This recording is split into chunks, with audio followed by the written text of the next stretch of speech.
On this episode of Carnage, we're going to get one step closer to getting that in here.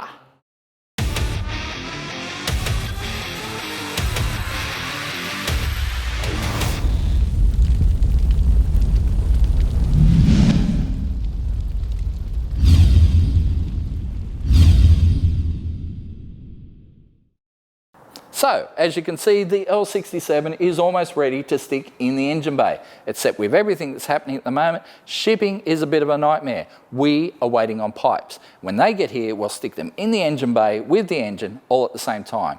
That is the way it's going to have to happen. But if you've been watching our Carnage Plus episodes, you'll know that we have shoved a whole bunch of shiny stuff into the bottom end of our motor. And when we left it, it was just a short block. So, let's wind back the clock, head over to the bench, see what we did with these heads and see how we got from there to here. Now that we've got that short block assembled, we're going to start working on these cylinder heads. We're going to replace the seals, check the guides, going to install these valve springs from Dominator Motorsports, and they've also got titanium retainers, which is awesome. So it'll allow us to rev it a little bit harder, but let's pull them down first, inspect them, maybe even do some porting. So just using a good old-fashioned valve spring compressor at the moment. Just relieve the spring tension so I can get the locks out, get the springs out. We can have a look at these valves. So I'm just going to put them all up here in a row.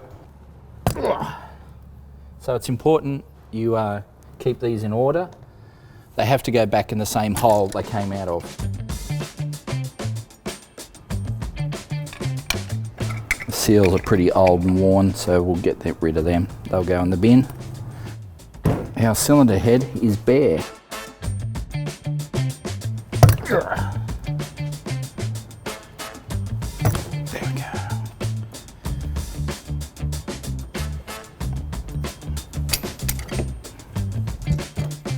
go.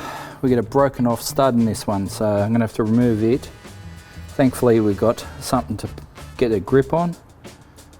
Shouldn't be too hard to remove. No, son of a... Get some purchase on it.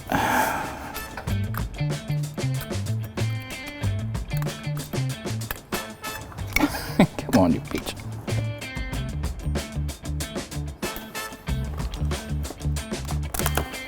So we've got some new exhaust gaskets here. Just going to line them up against the head and see how much room there is. All right, so there's a fair bit of room around the port, but you don't want a port down here because that increases the radius. You want a straight shot. We could take some out of the top here, just whether I want to do that or not, I'm not sure. Once you start porting, you just can't stop. You can't just do one and forget about it. You need to do them all. You know, there's 12 ports, 6 intake, 6 exhaust. Even if it's an hour per port, there's 12 hours. There's a day and a half just on the heads. Yes, it's worth horsepower, but do I want to go down that road? So the more I look at these heads, the unhappier I am. They're just so gunked up. They are just full of carbon and crap and gunk. They're just absolutely filthy. And I'm going to take them over to someone and talk to them about getting these things hot tanked. May even get them decked, but hot tanked at least. And just so they're clean and ready to go back together. Now I've got all my valves arranged here in the background, and on each head I drew a little number. I've got 2 on this one, 1 on that one, so I can identify them. But when we hot tank them, those numbers will go away. So what I'm going to do is inscribe a number on them with this little Ryobi multi-tool.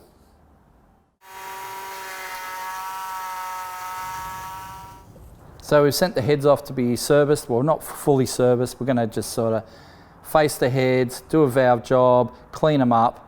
And then when we get them back here, we'll decide on whether we just put them back together or whether we port them. We'll decide that then. In the meantime, I want to prepare this sump for our new engine. Now, eventually we are going turbo and we're going to need an oil drain back. So I'm going to get this fitting welded there towards the front of the sump, and we're going to block it off with this little cap. So That'll be fine for the supercharger setup, but later on when we go turbo, we can undo our cap, run a turbo feed down there, just the return line. Job will be done. I know, it's forethought and planning, and we don't usually do that here on Carnage, but thinking ahead, do this now so we don't have to do it on the car later on. Bullseye.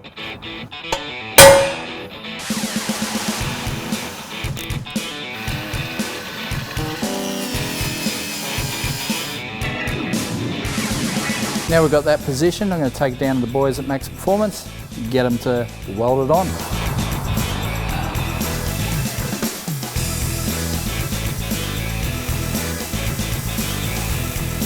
Well, that all happened really quick, so let's get it on the engine.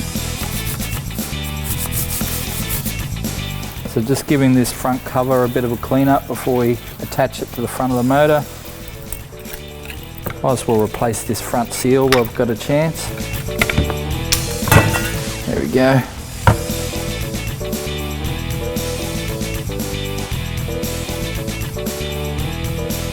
So back in the day we would just really use a block of wood and whacked it with a hammer and hope it went in.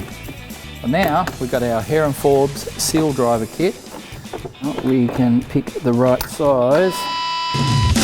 Stop! Hammer time! So that's ready to go on.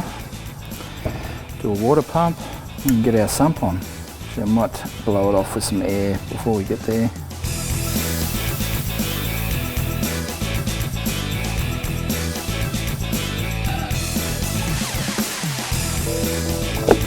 There we go. Beautiful.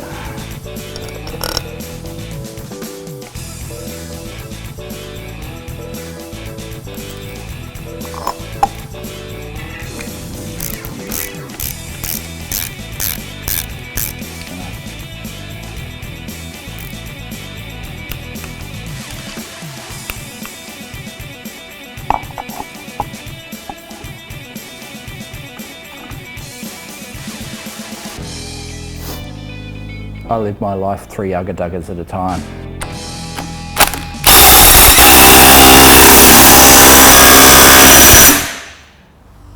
She's tight.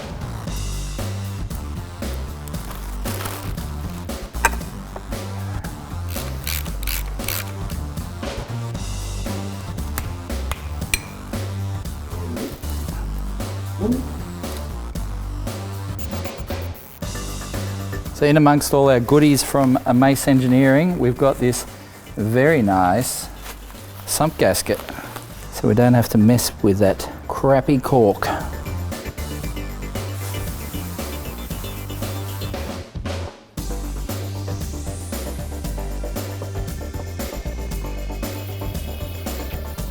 Sorry, just cleaning my sump bolts. We've got this almost ready back together, just got 18 sump bolts here to attach our sump. And the bottom end is done. Then we'll wait for those heads to come back, do the top end, put a blower on it, get it in the car, make some boost.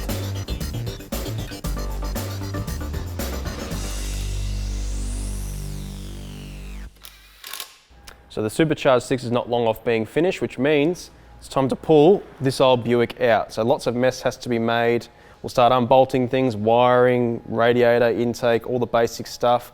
Then we can yank this thing out, slot this shiny new L67 in, and get ready to rip.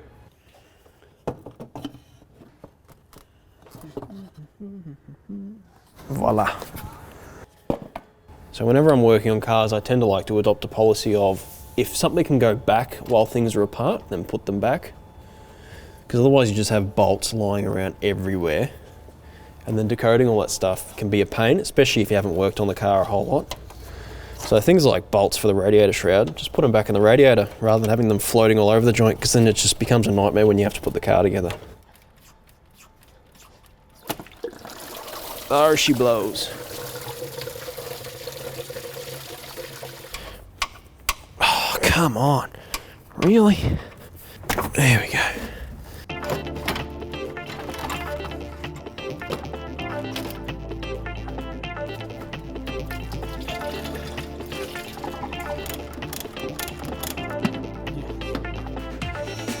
I've raised the car up, mainly so I can pull just this Y pipe section of the exhaust off and get some more clearance up from up above. But while we're here, we may as well drain the oil out as well. All right, goodbye. So we're gonna drop the rest of this exhaust off as well. It's actually not in too bad of a shape for a Commodore because these always rust out on these things, but it's certainly not high performance enough for our needs.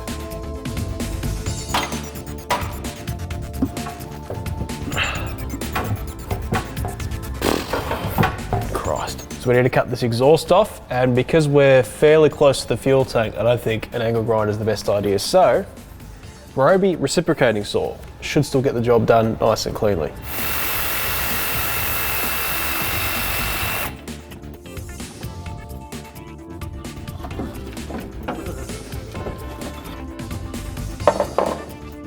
Our plan is to use the loom that's already in the car from the Buick for the new supercharged engine. So instead of undoing it in the car and then pulling it off, we'll probably pull all the loom off the engine here, throw it over here, then pull the engine out. So lots of fiddly little clips to undo, and hopefully, being 30 years old, not all of them break.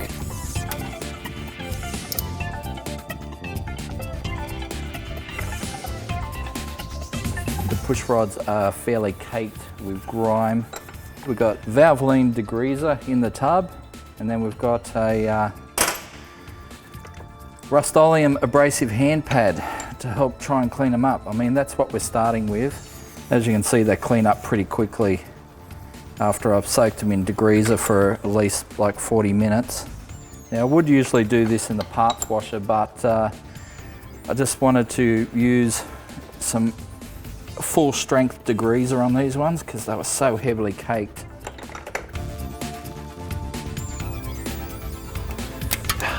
What a joke. So Kian's been slaving away on the V6, getting it ready for its tear out. She's got a little motor too. It's going to be a shame, we're going to have to stick it aside. Ooh.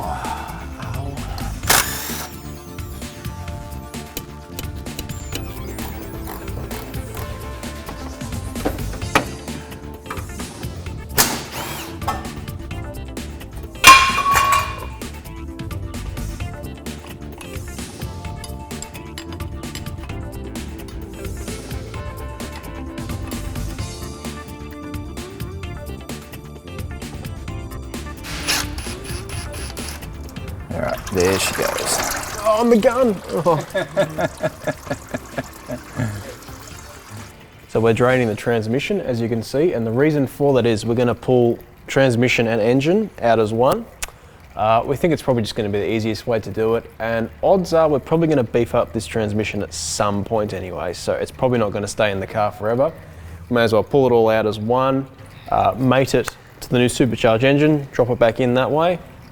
Easy done. So we're going to empty out as much fluid as we can now before we yank the thing out at stupid angles and put it all over the floor, because that's still going to happen.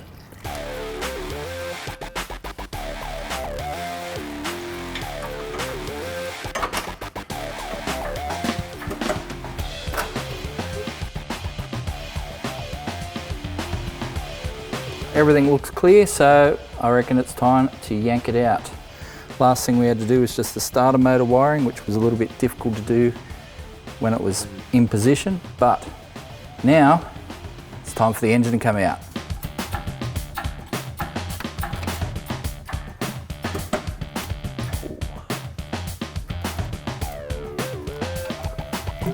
There we go, one boat anchor.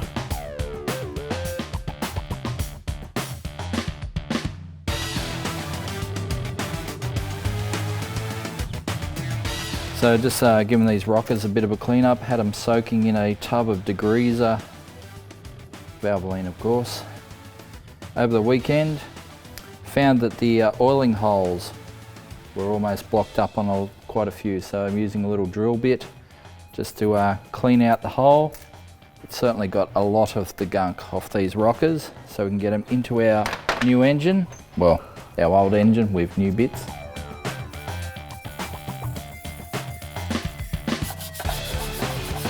So it looks like the engine bay of our VN is a little bit dirtier than we thought. The crossmember is pretty crusty and there's some paint lifted here on the chassis rail, but we do have a touch-up can of the right paint code.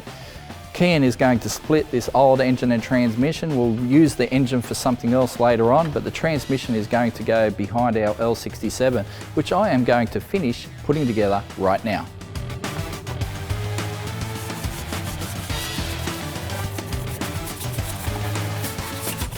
So I've cleaned up all the areas in the actual engine bay itself. Now I'm going to do what I've been putting off, which is the cross member, because it's definitely the filthiest part. So we're using Valvoline degreaser for the job, same stuff Scotty used for the lifters and push rods, and it's certainly breaking through this stuff pretty comfortably. Well, I think that's pretty good, but before I chuck some paint on these chassis rails, I'll put the car up in the air, check the bottom of the cross member and anything else that will be easier to clean now than when we have an engine in it, and then back on the ground, mask a few things up, quickly hit it with some paint. Should be sweet.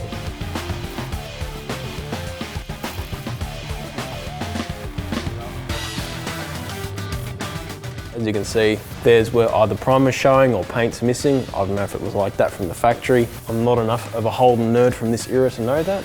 But either way, it's dirty, so I'm going to clean it.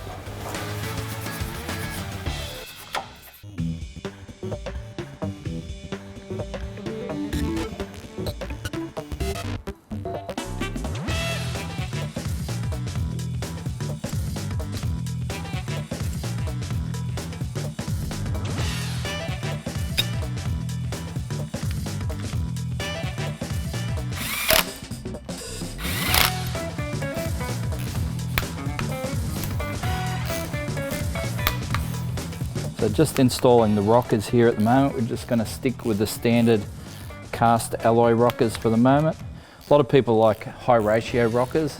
Not a super fan. I mean, I understand the principle, but you know, they're good for if you're not looking to replace the cam or whatever. It gives you a bit more lift, slightly more duration.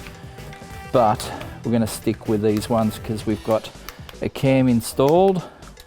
Now, the torque setting is 15 Newton meters plus 90 degrees. So I've done my 15 Newton meters.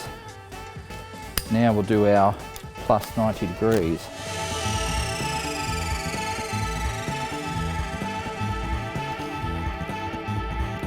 So now we can put an intake manifold on this thing, close it up, send it. So the L67s and the Ecotechs had a bit of a factory fault in that the intake gaskets used to get old, brittle, they were plastic, and they used to fracture. Being a boosted engine, and we're going to shove in more boost into it, we've upgraded to these Mace Engineering alloy brackets. So the alloy plus a nice, you know, rubber O-ring there. So they're going to slide in there with our manifold on the top, seal in the goodness.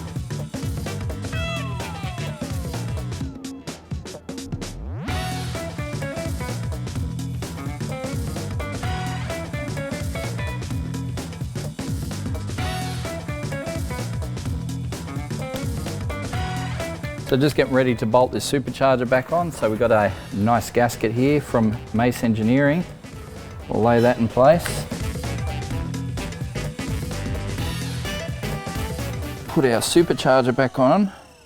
Now this is a standard unported supercharger, but we are looking at getting a second supercharger that we're going to port and do a back-to-back comparison to later on.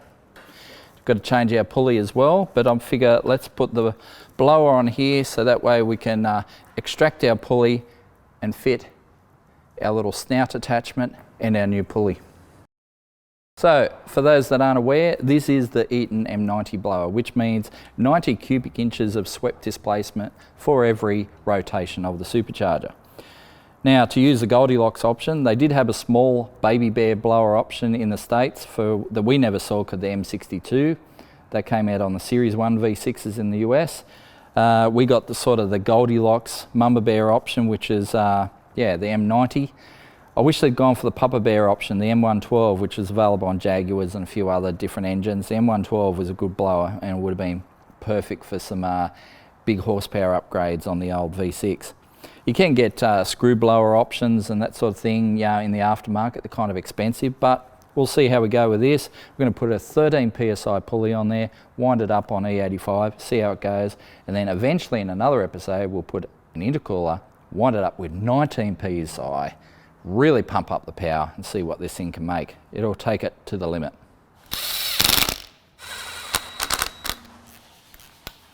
The engine bay is finally ready for some touch-up paint. I've just very lightly scuffed where the exposed metal was, just to help the paint adhere a bit easier. Now, first up, we'll use some motor spray pep wash, get all the degreaser and everything off. Then we'll hit it with some primer. And then we've got some color match paint.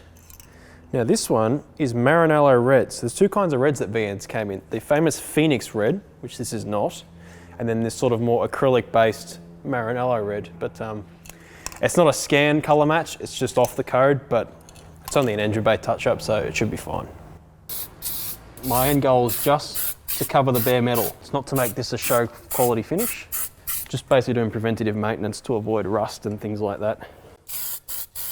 So we'll let that flush off for about 10 minutes, add another coat, and then I think we should be right for paint.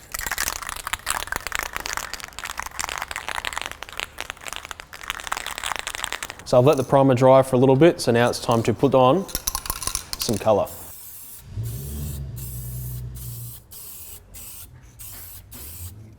Now that we've got our supercharger bolted on, I'm going to remove this factory pulley using the tool that Mace Engineering have sent us. That will allow us to bolt on a hub adapter and then choose our pulley size from there. We're going to go with 13 PSI to start off with, but then later on 19 PSI when we go with the intercooler. But don't adjust your set. Yes, we have 2 superchargers here in the workshop because one of our very generous viewers has actually just dropped off a supercharger they had sitting on their shelf for years. So we're going to port out that blower and then do a back-to-back comparison later on. But in the meantime, let's go with our OG unit. We'll get this pulley off and get some boost happening.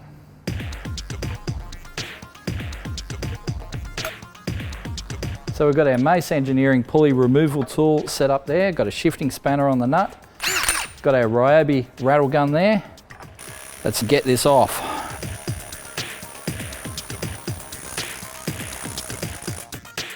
Wow, that took some effort. When I said they were tight, well, I wasn't joking. It can be hit and miss on whether you get the pulley off clean. In this case, that would be a no. To remove the old pulley, we needed this fitting in the front of the bolt. It has this little machine section. Now we removed that from the bolt. We won't need it for the moment. And the kit came with a little threaded part that threads into the bolt and into the snout. So we've got our threaded piece already screwed into the shaft. Put our snout on. I've already lubricated the shaft. And then we get our bolt on there and just screw it onto our little threaded rod.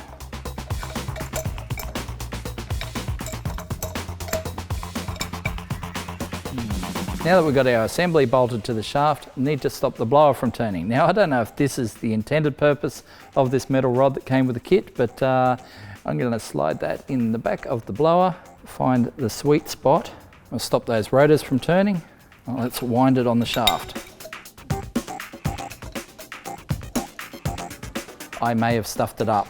So I've tightened up our hub adapter and I heard a noise from the front bearing, so I may have tightened it up too much. I have backed it off a bit, but it is still very tight in there. So I've removed the entire snout so I can see if it was the snout or the blower, and it's definitely the snout. The blower spins pretty freely, so yeah, we're gonna have to explore how to fix that or just pull the snout off the other blower. We'll explore both options, but in the meantime, looks like I got some fixing to do. Just while I'm waiting for the primer to dry in the engine bay, I figured I may as well split this transmission and engine. So we're just pulling out the torque converter bolts at the moment, and bell housing bolts, then I'll try and put transmission on there.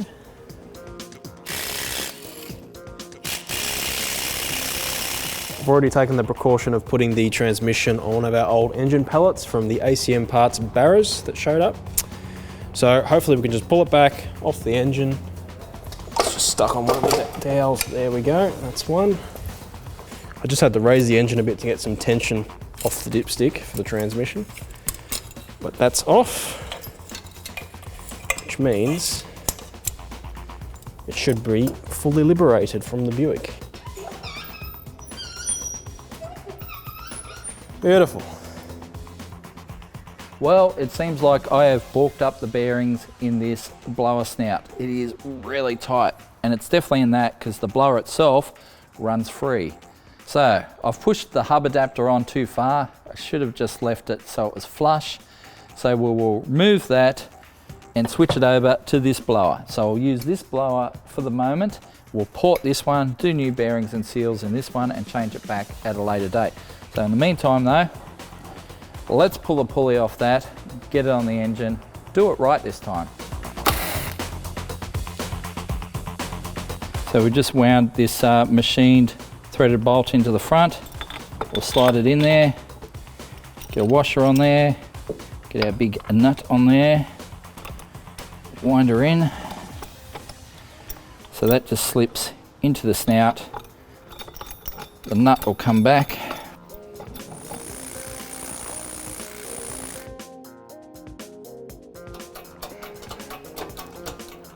So we just pop the shaft out.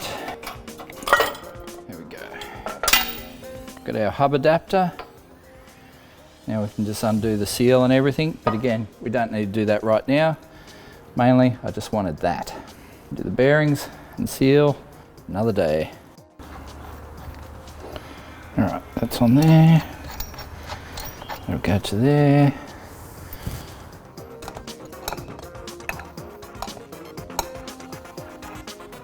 Yep, maybe that's it now.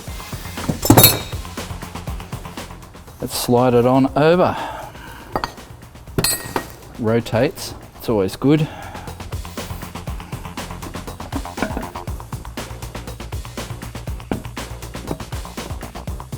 Looks good. Cool.